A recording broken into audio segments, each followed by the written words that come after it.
Thank you very much, and what a joy it is to be part of an extraordinary season that you have coming up here. It's just unbelievable. Please sit. There's no reason you have to sit. Because I'm only going to borrow you for about 3.5 hours. At the age of 3 years old, I knew exactly what I wanted to do with my life. And anytime anyone would ever ask me what I wanted to be when I grew up, with a sense of disgust that only a 3-year-old can muster, I would put my hands on my hips and I would point to the little black and white television set in the corner of the living room, and I would say, well, I am an actor, so that's what I'm going to be. And it was never that I wanted to be an actor. I always defined myself as an actor.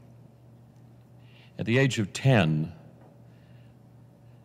I would sequester the little portable black and white television set, portable by the fact that it weighed 40 pounds and it had little ears that were able to get the UHF signal, which was fine for me because I would stick it under the covers. And at the age of 10, at 11:30 at night, I would watch the Johnny Carson show. Every night religiously, and my parents never knew that I was staying up well past my bedtime and that I was fumbling out of bed in the morning to get to school. But I would watch it because it was my attachment to what I believed entertainment was at the time. And I remember as clearly as if it happened this morning, I remember at the age of 10, during a commercial break, getting up, walking around the room once again with my hands on my hips, absolutely bewildered by what I was going to tell Johnny when I finally got to sit in that chair. Because it had occurred to me at the tender age of 10 that I had no stories. So we cut to a time later, and the first time that I was on The Tonight Show. Johnny Carson had left, and it was Jay Leno who was there. And it was shortly after as Seinfeld was closing its hand around television history there. And I remember sitting there, and during the commercial break, Jay leaned over and said to me, he says, "You okay?" I said, "Yeah, I'm fine." And I had my hands on either side of the chair, and I was cupping him like that. And he said, "I'm just saying hi to a 10-year-old kid." For me, the theater has been a succession of fulfilling what I imagined as a 3-year-old. And as I look back on all of the things that have happened to me in my arguably misspent career, I have to look at Chicago as being one of those rare, wonderful moments where a lot of things just happened. I had just finished Dancing with the Stars in 2005, and after that whole fiasco the first year, I happened to be coming into New York, and I had drinks with Barry Weissler, who was a friend, and we sat down there at the Trump Plaza. And I said, you know, I'd really be interested in talking to you about doing Billy Flynn in Chicago. And he says, when do you want to do it? I said, well, that cut through a lot of stuff right away, didn't it? And lo and behold, in January, I was there in New York rehearsing for Billy Flynn. And it became a long, long path for me that has now endured more than 1,000 performances of Billy, slapping on the tux, and as you see, getting to work with half a dozen women in lingerie every night. I hate my life.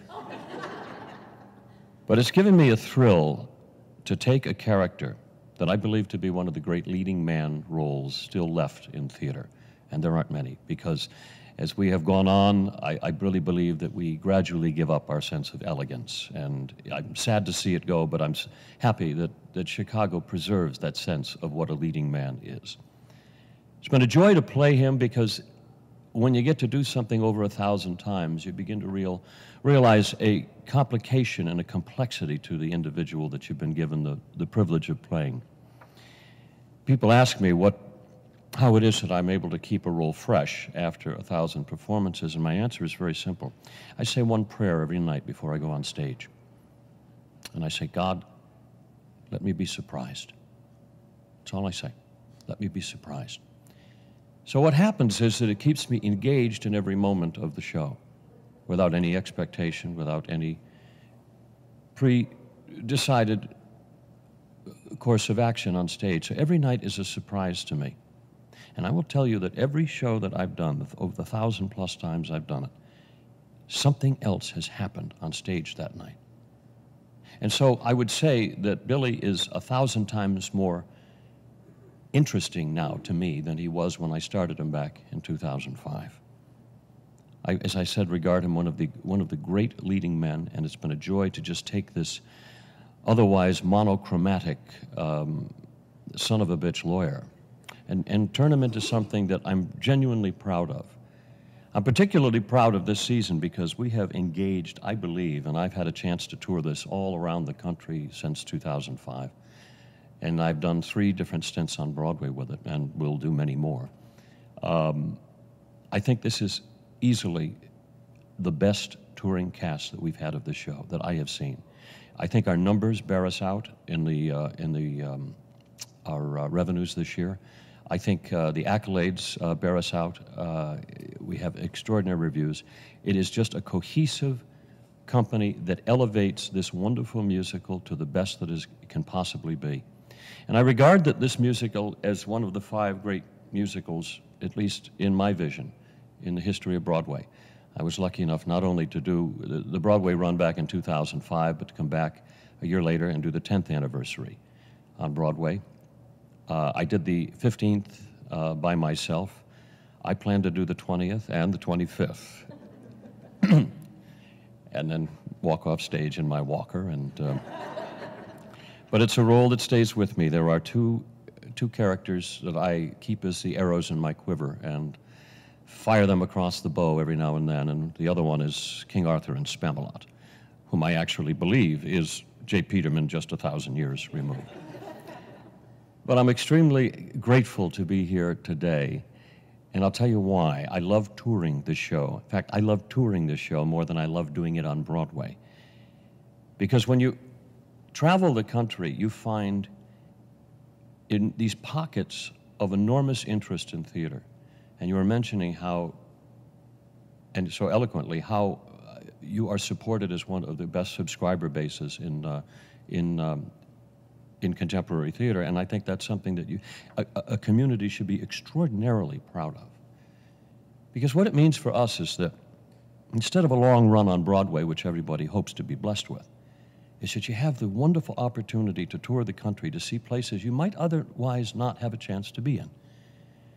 And you get to have an opening night, and you get to have a closing night. And you come in and every week, and it keeps you constantly moving so that it's this wonderful sense of expectation and performance, and you're sad to leave when you go, but you know you have to pick up and be the gypsy that you were sworn to be back when you were 3 years old.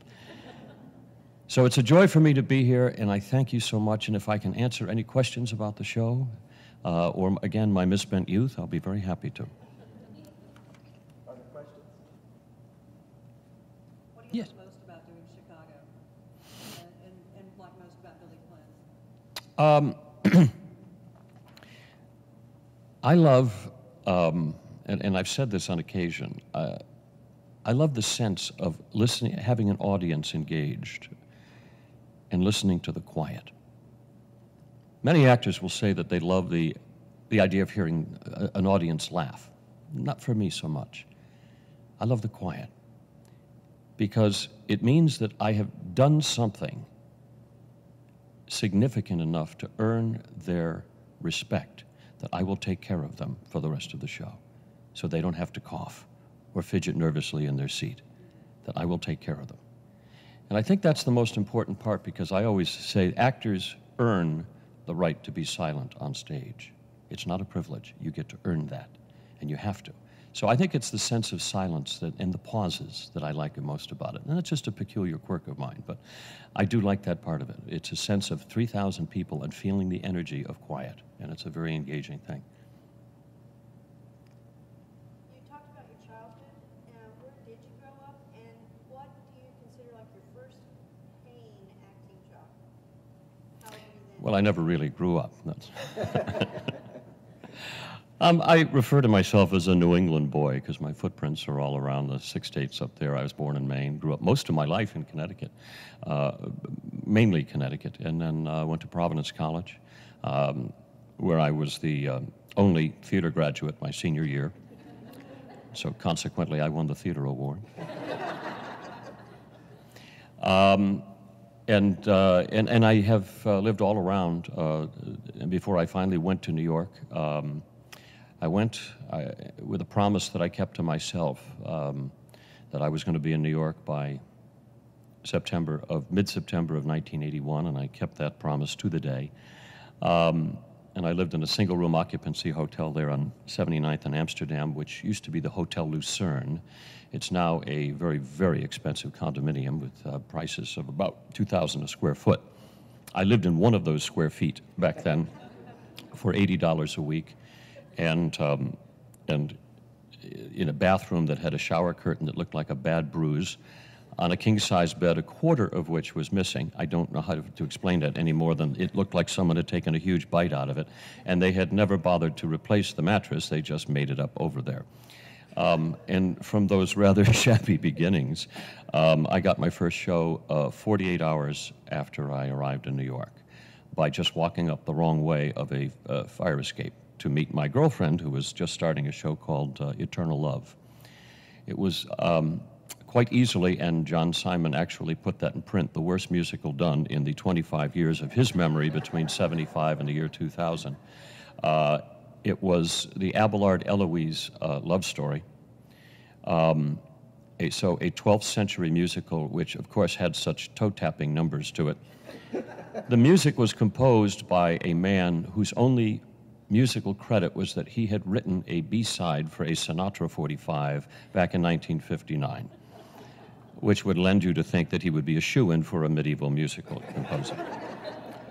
The original script was 6 hours long. It was cut back to 3 hours long without one laugh in it. I had to sing a song, and I will reprise it for you here, since you asked so kindly, because this was my first paying job.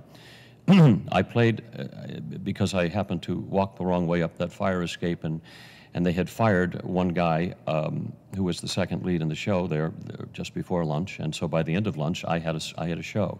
But I didn't have an equity card, and I had never auditioned for the show before, so I couldn't basically get into the show that I was now part of. But I was playing the Judas character in the show, and Abelard had just been shuffled off to a monastery for having an affair with the 16-year-old daughter of the queen, for those of you, of course, who remember the wonderful story of Abelard and Eloise. And so as the Judas character who eventually turned him in for this misdeed, I got to sing a song, which was, "He's a heretic, a heretic." No, everybody. It was an embarrassing first performance in New York, but it did get me everything that I needed. It got me an agent, I think, and it got me into Actors Equity, and it was, I never looked back. So I got everything I needed out of it. However, my parents did come to see the show from Connecticut, and I remember my mother saying that the motivation to stay into Act Two was the greatest act of maternal love I have ever showed you. That was a long answer to your very nice question. Thank you. Well, I want to share with you a letter from the mayor of Oklahoma City. Dear Mr. O'Hurley, on behalf of... I owe him money, right? Yeah, the parking tickets and the other things, yeah. I'd like to welcome you and your touring production of Chicago to our community. With a near sellout engagement of 8 performances at the Civic Center Music Hall, Oklahoma City is obviously excited to see the production and your performance. Thanks also to everyone at Celebrity Attractions for making it all possible. As exciting as Oklahoma City is to see you, we think there's a lot to be excited about in Oklahoma City these days, and we hope you and your fellow cast and crew members are able to get out and enjoy the city. We hope you enjoy your stay in your community and wish you a very successful run in Oklahoma City. The Mayor, Mick Cornett. How wonderful. Thank you very much. Wow. That's really, this is the first of such letters I have ever received. Oh, well, I will pass that along. Thank you very much. Thank you very much. Yes, and thank you for being here with us this morning. He will be available afterwards.